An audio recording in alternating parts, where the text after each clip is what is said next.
যে এটা হচ্ছে ভেন্ডি দিয়ে আলু দিয়ে চচ্চড়ি।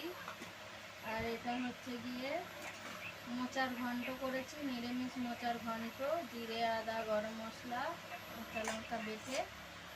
আর এইটা হচ্ছে আগের দিনের মাছ ছিল, মাছের ঝোল আলু দিয়ে এটা ছিল। এইটাও ছিল, আমরা দিয়ে টক ডাল সেদিন করেছিলাম সেই ডালটাই ছিল। আর এইটা আজকে করেছি এই যে ডিমের অমলেট করে মাখা মাখা ঝোল। ডিমের অমলেট করে মাখা মাখা ঝোল করেছি। আর এই যে ভাত করে নিয়েছি, একালি ভাত। কে খাবে বন্ধুরা চলে আসো আমাদের বাড়ি। আর এই যে পেঁয়াজ কেটে নিয়েছি। ঠিক আছে বন্ধুরা, সবাই ভালো থেকো, আমার সঙ্গে সাপোর্ট করো, আমিও তোমাদেরকে সাপোর্ট করবো আর সঙ্গে থাকবো। ভালো লাগলে আমার এই রান্নাবান্না কমেন্ট শেয়ার করো, আমিও করবো তোমাদেরটা কমেন্ট শেয়ার। আমি যেটা আমার কাছে আসে আমি সঙ্গে সঙ্গে লাইক কমেন্ট করেই দিই।